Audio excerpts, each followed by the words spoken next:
FAI to proceed with taking part in a match against Israel. There's a direct connection between the Israeli Football League and players and the occupation of Palestine and the genocide that's taken place. I think this has brought up a stark hypocrisy in the government. They've been highlighting and they've been questioned about how come Russia is boycotted, how come Russia isn't playing in sporting fixtures, and how come there's sanctions against Russia and nothing against Israel. So I think the first thing is that not only have 6 clubs, which those players who Ireland would be playing, 6 clubs are on illegally occupied Palestinian land. You know, to say that there isn't a connection between sport and politics is never the case in reality anyway. But in this case, you know, we will call on the FAI to pull out of that. I welcome comments by Brian Kerr. You know, a principle and a backbone is something to be admired. So definitely this is something that we will be raising on the floor of the Dáil. The other issue that I wanted to raise is the SNA so-called review, which is leading to huge cuts of SNAs from mainstream schools, to use that term. And the idea that there are children in mainstream classes who don't need help is just absolutely ridiculous. But to redeploy people from mainstream schools to special schools, it means that so many people who have their children in mainstream schools, they can only do so with that support anyway. That support will now be taken away. So they would then be looking for places in special schools that actually don't exist. But I've written to the Education Committee, which I'm a member of, asking for an urgent meeting where the NCSE will be brought in. Like, we're hearing reports of 5, 6 SNAs being lost from so many schools, and this review is only halfway through, and already it looks like about 200 at least SNAs will be redeployed.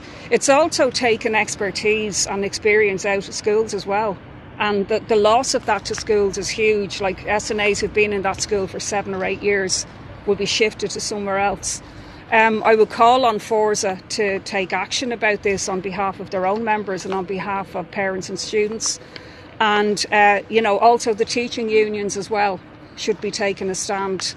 And I think that this is something that I really welcome the protests which took place yesterday in Dublin. That's exactly the start we need. We need parents, we need teachers, and we need students and SNAs to come together and to oppose this terrible move to take such support out of schools. This is penny pinching and cost cutting of the most disgraceful kind. And the NCSE should be called to account, but ultimately it is government policy. It's very easy to have a third party that you blame. They're following government policy, and I think it's really abhorrent. It's a terrible attack on additional needs education. Yeah, I just want to cover some of the same ground. The school that was highlighted in the national media yesterday happens to be the primary school that I went to, Our Lady of Good Counsel National School in Johnstown. And I have met with the principal, the teachers, all of the SNAs affected and parents in the aftermath of these drastic cuts, which are really, really severe. They had 9 SNAs and that is being reduced to 3.8. So almost a 2/3 cut in the SNAs for the school. It is absolutely devastating for all concerned, for the SNAs, some of whom have worked there for in excess of 20 years, for the kids who... kids of every description, the kids who are now being excluded because they don't tick the box of so-called primary needs, but also those kids with those primary needs. I was talking to one parent this morning who was saying, well, his child needs insulin shots, which the SNA provides, but if the SNA is now having to cover loads of other bases, he doesn't know if his child is going to be able to go to school because, like, there's actually a risk. He described, and I'm using his words, a risk to his child's life. So these are devastating consequences. The teachers were also up in arms because if you listen closely to what the minister is saying, she's saying the teachers are going to have to pick up the slack here. And this is in teachers who are already in classes that are too big. They simply will not be able to manage. And the government are saying, something to do in their rather convoluted attempt to justify this. There was phrases used which sound good, like a sound bites, but if you actually think about them, they make no sense whatsoever, where the minister says the care needs of the children have changed. Have they? Have the care needs of the children changed? What's changed? Nothing has changed. And that's very obvious when you actually go and talk to the parents, to the SNAs and the teachers. They're the same kids. Their needs are exactly the same. And what's actually happening here is there's been a tightening of the criteria, and a whole layer of children are now being excluded. So this is the government abandoning the inclusion model for education. That's what's actually happening, and it is going to have devastating consequences. There's going to be protests. I can tell you the parents, the entire school community in my school are absolutely raging. And also another school, small school in Blackrock, they had one SNA and it's now gone. So now they've no SNAs. And so this is happening all over the country, and more to come. So there is going to be protests here next week. And I can tell the government, if they think that school communities are going to take this lying down, they have another thing coming. Secondly, just on the football also, as somebody who played football all my life and is a big supporter of football, we all want the Irish team to be participating in international competition. But it is very, very clear that Irish football has taken a principled stand and a clear stand in saying that they don't believe Israel should be part of the international footballing community. Over the vast majority, more than 90% of the clubs voted to have the FAI adopt this position that Israel should be put out of international football competitions. And rightly so, because Israel is guilty of genocide, ethnic cleansing, apartheid, occupation, and, among other things, and I really want to highlight this, what they have done among all the other horrific things that Israel has done over the last 2.5 years, and indeed before that, they've killed lots of young children who play soccer.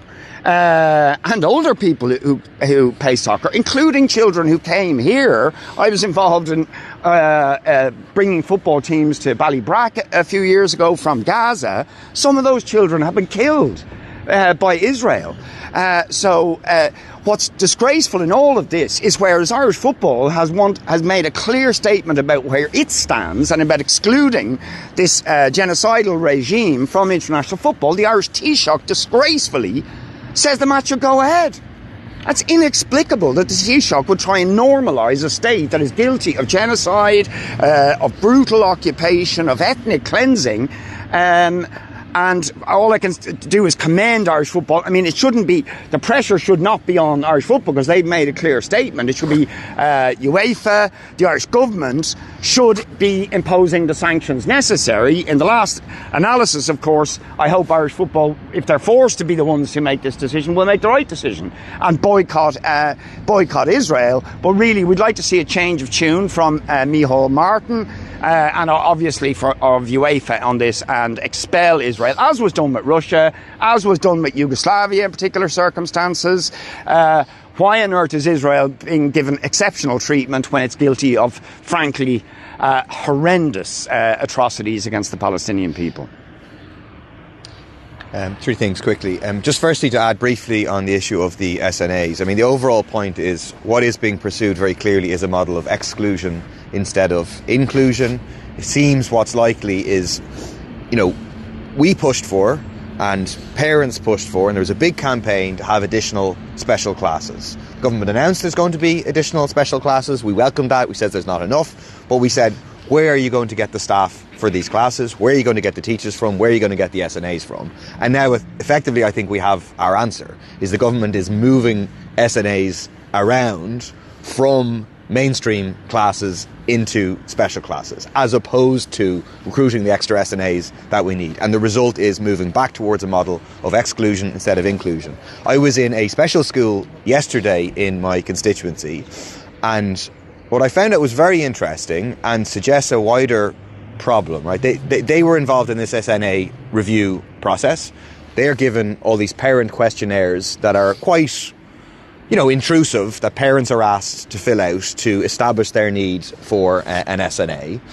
The parents fill out these forms, and then this is all meant to be taken into account in assessing, do they have sufficient SNAs, do they need extra SNAs, or are they going to have their allocation reduced? But in this case, because of an administrative error, it seems, the questionnaires were never passed on to the board. Questionnaires weren't passed on, and the parents' consent form wasn't passed on. But nonetheless, they got a letter saying that your SNA allocation is going to be reduced from September, just like other schools, even though they couldn't have taken into account the parents' questionnaire forms because they didn't have the parents' questionnaire forms. They're still sitting in the principal's office. I saw them yesterday. The principal then contacted the board to say, wait a minute, you haven't taken into account these questionnaires that you've asked our parents to fill out. That's not an easy thing for parents to fill out. And then they said, we don't actually need these questionnaires, even though they'd asked the parents to fill them out.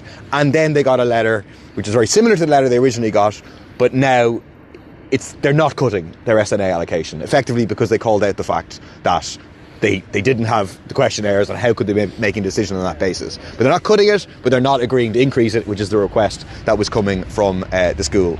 The second thing, quickly, is just to continue to pursue the issue of X, Grok, big tech, toxic algorithms. We hear this morning, and it's welcome, that the DPC is starting an investigation in terms of GDPR breaches, in terms of the production of child sexual abuse imagery and sexually abusive images of women. That is welcome, but it's not the first thing that you think of when you think, the production of child sexual abuse imagery. It's not the first law that is being broken is like GDPR laws. And the question remains, and I've asked this now in multiple forums, in multiple places, government ministers, is there a Garda investigation into X? They've literally refused to answer that question, and it leads me to believe that there is not a Garda investigation into X. They've repeatedly been asked, is there a Garda investigation into X? And what they talk about instead is, we've got all these number of individual complaints, but it seems to be the only thing they've spoken about as a factual thing is that there's complaints into these particular investigations into these particular complaints, which may be into the people who gave the prompt to Grok to generate these images, as opposed to investigations into X, into Grok itself. We've got our bill coming up 2 weeks' time to ban the toxic algorithms that shove this stuff, hateful material, pro-eating disorder material, pro-suicide material, really awful stuff, shove it down the throats of young people and adults. Our bill's coming up in 2 weeks' time. This is what we need to do. I really feel all this talk of banning children from social media is a distraction from actually this issue, which is to turn off the toxic algorithms. The Dublin Rape Crisis Centre has come out in opposition to this call to keep young people off social media. Instead, we need to make social media safe for all of us to be able to use. So turn them off for under 18s and turn them off by default for adults. And the final issue, quickly just to raise, is in relation to Cuba. The humanitarian crisis in Cuba is deepening. It is a consciously created humanitarian crisis by the Trump administration as part of a 6-decade-long international or US blockade of Cuba. It's an illegal international blockade, but they do it nonetheless. Pretty much every year the UN General Assembly comes out and says this blockade should be lifted, but it is being tightened against the Cuban people. They're the ones who are paying the price. And in that context, Ireland should be giving humanitarian aid, should be speaking out against this illegal blockade. But instead, you have Helen McEntee attending the Munich Security Conference and then afterwards saying, I was talking to people there, and you know what, we're going to consider boarding so-called Russian shadow fleet tankers in international waters, that's what the EEZ is, with no legal basis whatsoever, we're going to consider boarding them. And the context of this is the blockade of Cuba. And the fact that some of these ships are bringing oil to Cuba in the context where Trump is saying you can't have any oil, we're going to strangle the Cuban economy, we're going to strangle the Cuban people. And it's incredible. At a time when we know, like, it's a year and a half since they opened their examination of the flights through Irish airspace illegally, carrying weapons to Israel. Every time I do a PQ on it, I just get, oh no, we haven't completed our examination yet. Like, I've given them the evidence, I went over, I handed it to Simon Harris after a leader's question. We know that. We know for a fact that the ICE is using Shannon Airport to deport Palestinians to a genocide, to deport Sudanese people into a genocide. We know how Shannon Airport is used by the US military. And the Irish government has just an approach of hear no evil, see no evil when it comes to all the evil deeds of the US empire. Okay.